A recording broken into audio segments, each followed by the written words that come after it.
Looking for a guaranteed way to create content that resonates with your audience? Start a podcast.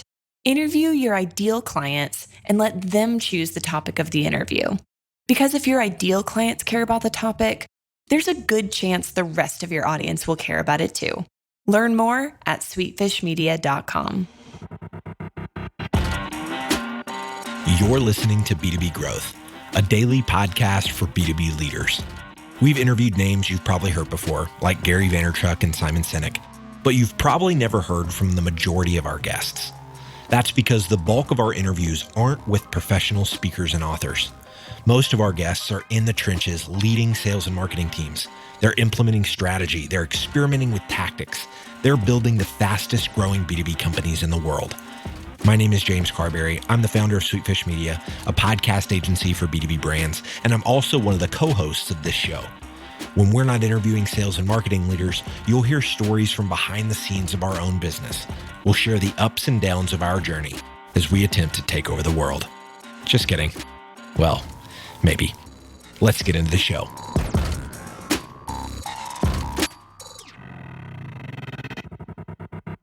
Welcome back to the B2B Growth Show. I'm your host for today's episode, Sean Blackburn with Sweetfish Media. I'm joined today by Sean Florio. He is a partner over at Manifold. Sean, how are you doing today? Hey, good, Sean. How are you? Thanks for having me today. Fantastic. Yeah, we're uniting. We both spell Sean the correct way, S-E-A-N. And I'm excited to jump into our topic today. We're going to be talking about the amplification of content at live B2B events. But before we jump into that, if you could just tell our listeners a little bit about you and your background and what it is that you guys do over at Manifold. Sure. Yeah, absolutely. I am one of the co-founders of Manifold. We are just about to embark in our 9th year. And we're a creative experiential marketing agency based here in San Francisco. We've got an office in Portland, Oregon, one in Los Angeles, a few outposts in Austin, Seattle, and New York. And we focus on experiential marketing for strategy, ideas, and execution on both the B2C side, activations like consumer pop-up shops, mobile tours, live activations, but also on the B2B side, focusing on user conferences, thought leadership conferences, trade shows, corporate events. We really focus on creating an immersive experience for our attendees to really engage with content in new and different ways. And that's everything from the upfront, from the design, how does it look, how does it feel, to the actual execution. What's the production of that look like? How do we get that into a space? How do we build this experience that will really, in many cases, be up for a few days, several days, and then be taken down? And so we kind of think about those programs from soup to nuts, and that's what we love to do here at Manifold. I specifically oversee a lot of our production. How do we get the teams in place to build those things, and also work with clients on strategy and ideation as well? It's an exciting field and a growing one. You know, the amplification of content, what is it that you mean overall by that statement, and why do you think it's important for B2B brands to be thinking about this? You know, we really, oftentimes we're brought into a company or a brief or a client and asked to think about a specific event, think about a space. How are we going to create this platform to tell a story? Mm-hmm. And oftentimes, the clients will think about it as that singular event. And one of the things that we like to do is let's think beyond that event. Let's think about how we take the message that's being developed there and give it scale beyond the walls of that event. We're seeing more and more CMOs and marketing leadership really investing a lot of their marketing budget, their spend into these B2B events. And there's a reason for that. It's working. It works for the sales, the sales connections, the sales arms, the selling, the marketing folks, really engaging in different ways, and a great platform to tell that story. And one of the things that we think about is, obviously there's got to be a return on that. There's got to be a return on the investment that's being made into these events. And so when we think about giving those things scale, it's really about looking across the organization that we're working with on the client side, and in many cases, forcing a connection or a collaboration between marketing teams, PR teams, the social teams, internal, even corporate social impact teams, and making sure that all of these folks are talking together so that we can start from a place where we can maximize the ability for a message to scale from a single event. And we have a lot of tools or tactics that we use, that we put in place or we consider for certain events to help that scale. And one of the things that we've done recently is for a client of ours, GE.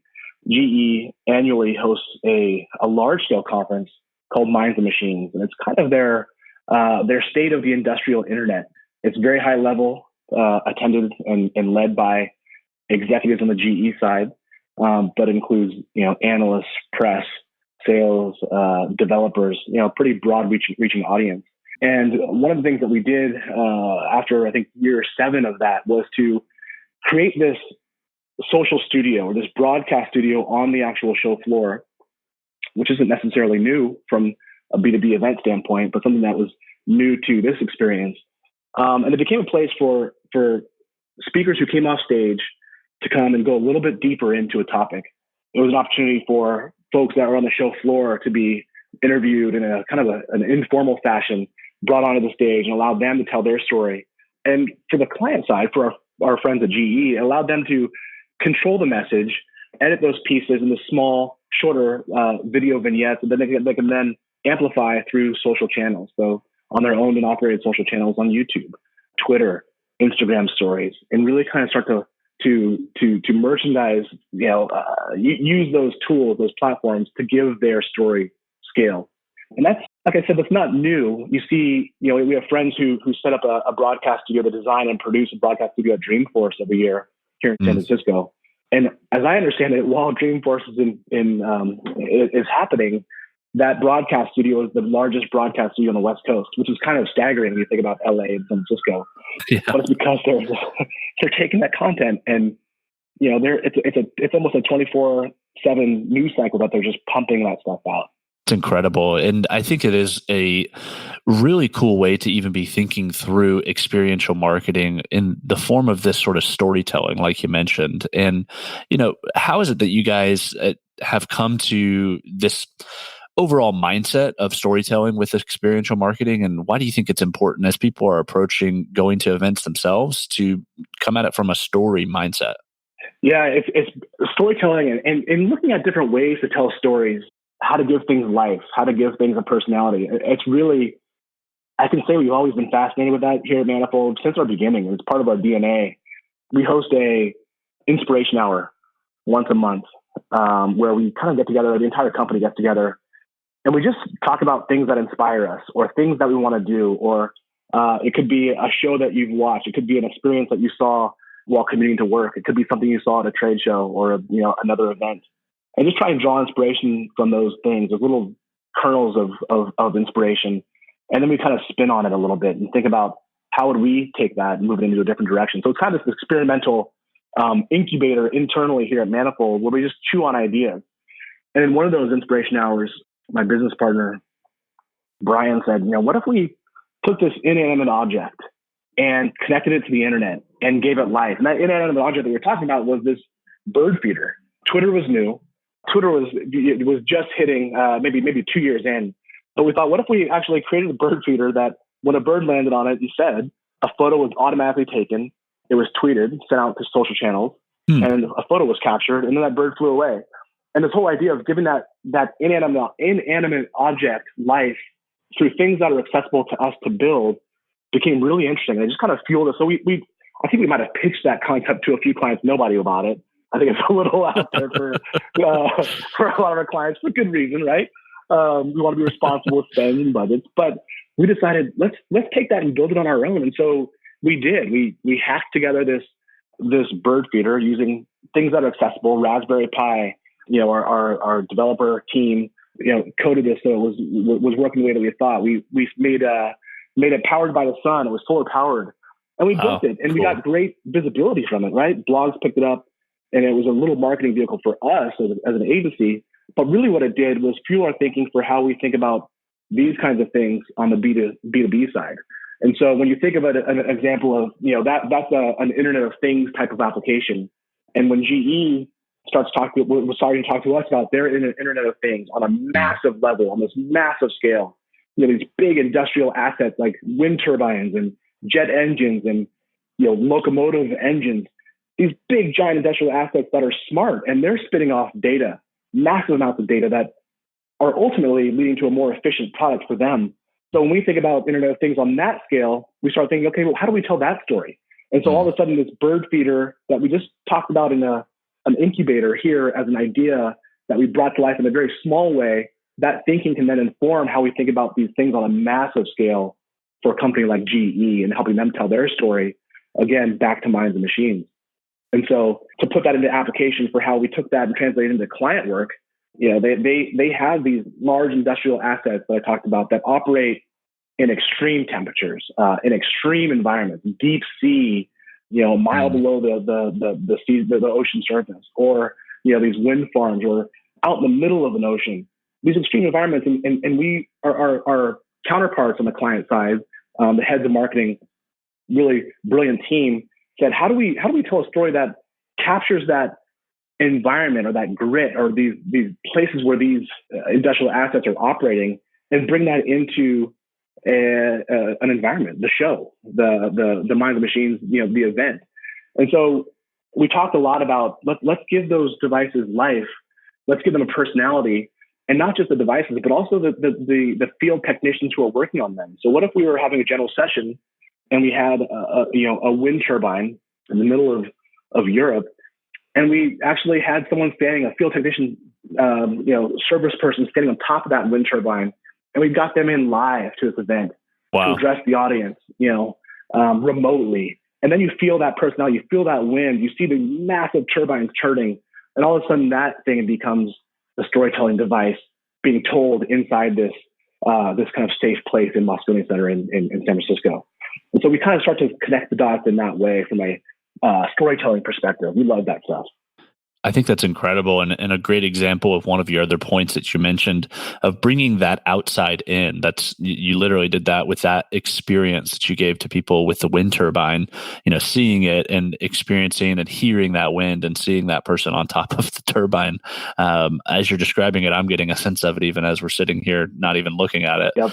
Why is that important when it comes to scaling the content outside of the event and bringing things in, but also things that go out from the event into the outside world as well? It's almost this idea of thinking, you have this platform for the event, and it might be in a conference center, but you should never have an event for event's sake. We should never just do this thing for the people that are in this room. How are we, connecting this so that it tells a global story, when one that can be scaled throughout many different channels beyond the walls of this singular experience? And so that's what we think about when we think about scaling. And when we talk about bringing the outside in, I think it helps for more of an authentic experience. And we think about that also as being unique, because if you're here in San Francisco, or you're here, you're at an event, anywhere in the world really, and you're working with a global client, you want to be able to tell those stories that they're telling to folks in different markets and how they're relevant. And so if you bring that information in, you can really achieve a really more powerful, more authentic, and more transformative experience. We did some work with, I often say some of our B2C work on the consumer side informs and is very relevant to how we think about B2B. And I know I can't remember which podcast it was, but in one of your other episodes, there was this idea of H to H, or human to human, marketing. And we do think about that. And so whether it's on the consumer side or the B2B side, these are all people that we're trying to influence, right? And so one of the things that we've done, another experiment that we had that we put into application, informed what we do on the B2B side. So what we did with this program we did with Uber, we work with Uber quite a bit. Uber has a relationship with Manchester United Football Club, and they wanted to kind of take that sponsorship and bring it to Bangalore, India, which has a very large soccer audience, football audience. And it's also a market that Uber is very passionate about and very interested in. And obviously they have a strong stronghold there. But we're trying to tell a story there in different ways. And so we created this environment that was essentially a replica of the Manchester United Football Club stadium right in Bangalore, where we brought a scale replica we built of the locker room. We had a 360-degree dome where we projection mapped and played a game live into that dome, so people could feel like they were sitting on the soccer pitch, on that football pitch. We encoded the entire area, this big environment, this big outdoor environment, with sound piped in from actual live game sound from Manchester. So people could feel like they were walking into this experience. And what that does, and when you pass through a gateway, which in this case was the field tunnel, there's actual research out of Notre Dame that says when you have a task and you walk through a gateway or doorway, you are less effective at completing that task as folks who don't walk through a gateway or a doorway. And so when we bring that to our thinking, we think about, okay, how can we provide a mental reset for some of the attendees who are coming into our experience? And so when they pass through that tunnel, that's one. When they are bathed in that sound of that game sound, that's another. And then we feel like we've primed them almost in a way that they are maybe more receptive to hearing new messages. So we know that worked well with our work with Uber. And so we thought, well, let's do that for what we're doing with BBC America. And we produced, designed and produced their upfront in New York last year, where they tell their potential advertisers about, the content that they're showing, and ultimately try and talk about the value of advertising on BBC America. And what we did there was create a gateway as people enter a tunnel. They walk through this tunnel because the folks, the attendees in that audience have been through presentation after presentation after presentation from all networks for several days in New York. It's busy. And so we wanted to kind of give them this mental reset, this refresh. They're ready to receive that message and paying attention. And so what we did is create this tunnel, built this tunnel, and then had audio, some speakers inside that tunnel that was piping in almost a mashup of BBC America, BBC Worldwide, little news bites, little news snips, so that it was almost a mental refresh again, so that when they sat down, it was like, okay, here I am. Whether they knew it or not, subconsciously or very consciously, we wanted to get that experience. And we think it worked out really well. So those are the kinds of things that sometimes are informed by the B2C work that we bring into a B2B environment. I think it's a fantastic example of another point that you had mentioned about things being multisensory. These people are walking through this tunnel. It's something that they are physically doing while they're hearing sounds. Why is that important? When people are thinking about creating an experiential marketing experience, for lack of a better word, not to be redundant, but as people are sitting in the audience and they maybe have a trade show coming up, what would be your advice to them whenever they're thinking through this idea of multidisciplinary, multi-sensory?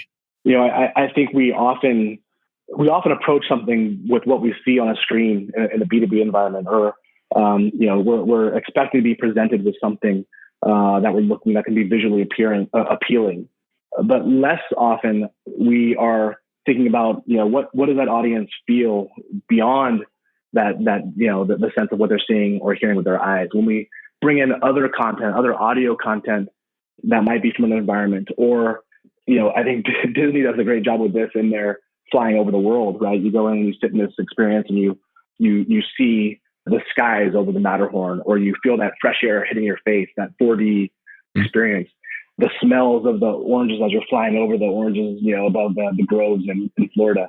Those kinds of things, are super important, and I think sometimes lost in how we approach, main stage content or a general session content at a conference. In the B2B world, I think if you do even one of those things, if you can create experiences, people are passing through one area to another that is audio only, and it might be that subconscious, but you're scratching an itch in some way that is going to make people feel like they're having a different experience, and something that is, really authentic and differentiating for the client and for the attendee.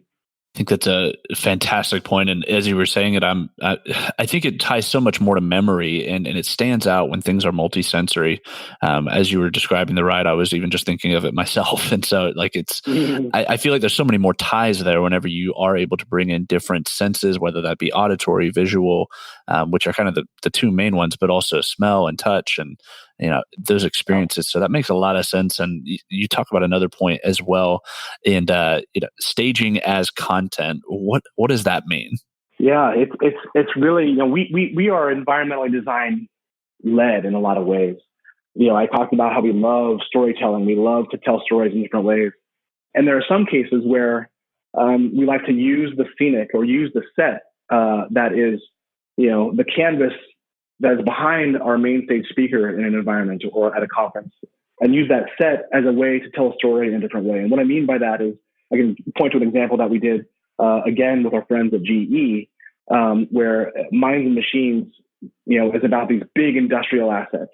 And we had been given direction where our clients wanted to have an actual locomotive on stage behind our speakers that would light beautifully, bring it into an environment. And it sounds great, and it's an awesome visual. It'd be beautiful. Our TDs were, I think, our technical directors were going nuts with how are we going to get a full locomotive into a venue, right? And so automatically we're doing engineering studies, looking at the pound per square foot, at this location, or can we remove this side of the wall to get this locomotive in there? And it just became after, we probably chewed on that for a day and thought, well, let's go ahead and advise that we go ahead and fabricate a full scale model of the locomotive, lightweight, but looks exactly like the real thing. We get the CAD drawings, all the engineering drawings, we can do that. And we have it just painted in white, very matte finish. And we situated this in front of a big photographic cyc that's usually used for a photo studio, and wrap that around the audience in an L shape. And so here we had this blank white canvas that we then could projection map onto that and create this. Once we hit that locomotive, that white locomotive with the art and the projection that we had designed, you believed you were sitting in front of an actual locomotive. And not only that, we could actually then create this beautiful scenic, this beautiful design that was moving behind that train, giving the sense that you were actually sitting in front of this moving landscape. And so because these locomotives were smart, spitting out data, we could then visualize that on the screen in a way that was really immersive for the audience, and a way that told a story about that big industrial asset and the data and the efficiency that I was delivering to the clients. You could tell that story without actually having a speaker there. And so it became the intros to speakers coming on stage. You see this big screen wipe and this data and the story being told, and then speaker one would come on. And then between, the interstitial moments, that staging would come to life again. And so it became this stage that also became a scenic element that told a specific story. It's really cool. Yeah. So I'm listening to some of this and it's incredible stuff. These are multinational brands and corporations who have some giant budgets. There's a lot of people in the audience who just, they've run events, they've run a booth at a trade show, and it's tough to have enough budget for this, but also it's tough to break out and just do something different. When are those times that you feel like it's great to go analog, and it's great to potentially really hyper focus onto just a couple of smaller elements and bring some of these things home, but in a tangible, bite-sized way? I think there's oftentimes when you are faced with, it's great to have big budgets, of course, but oftentimes when you're faced with a limited budget, you have to sometimes challenge yourself to be more creative. How can we use this budget, optimize it more effectively to make a bang and feel like you've got this big budget with a small, when it's in fact, fairly small, fairly limited. In those cases, I think, there's two examples that I'd say. One is, I talked about a social studio earlier on, and I gave some really big examples of that. But, today those things can be very lightweight. It could be simple as a Facebook Live or Facebook Live studio that could be built behind a simple pull-up backdrop with an iPhone, a very lightweight rig, and you can grab people and really churn out stories very easily, very quickly. So the tools are there, whether it's a big production or something smaller. We also often find that we work with a lot of tech clients. We're here headquartered here in San Francisco on the West Coast. We work with Uber and Facebook and a very large tech audience, and GitHub, who's an incredible tech brand. And it's oftentimes we think about, what from a technology perspective, what resonates with those attendees at events for those brands. And we start to think about ideas and going through ideas, and it's really hard to show a developer who's on the cutting edge in their daily life about what they're creating. It's hard to wow them with technology. They've seen enough VR. Because they're the ones who are coding and creating, these VR experiences, or they've seen what's around the corner that most people haven't. And so in those cases, we love taking it the opposite direction and going analog. What does a truly analog experience look like for someone in a digital world? In one case we do this for our clients, for Zillow Group, and also we've done this, pitched this a couple times internally here. But this idea of something as simple as writing a letter to your future self, a simple postcard station where, you've learned a lot at this conference, you've learned a lot at this B2B event. Maybe you make some commitments to yourself. Maybe you make some pledges to yourself. You drop it in a mailbox right on site in this designed experience, and there's no digital screens, there's nothing. And then in 6 months, you get a reminder here, this letter that you wrote to yourself, 6 months ago, you get to yourself 6 months later, as a reminder. And it was amazing seeing how much that got used. People love that, just the tangible, old school. It's almost like the art of the lost art of writing letters or thank you notes. Something as simple as handwritten notes in a different way was totally engaging and a bit of a surprise to us, but a very pleasant surprise, and something we like to think about as knowing when to go analog. We also do work with Bumble. Bumble is known as a dating app. It's also a great app platform that you can use to find friends. They've also moved into Bumble Biz, which is a way to network and find folks that you might want to do business with, or can help you, or help mentor, or help just increase or enhance your network. And so we built out what was called the Bumble Hive in New York and LA. And part of that was to create this real life meeting place for people to network and make these peer-to-peer connections. And when you walked into that space, it was beautifully designed. It brought their brand to life in a completely elegant way that was true to their brand.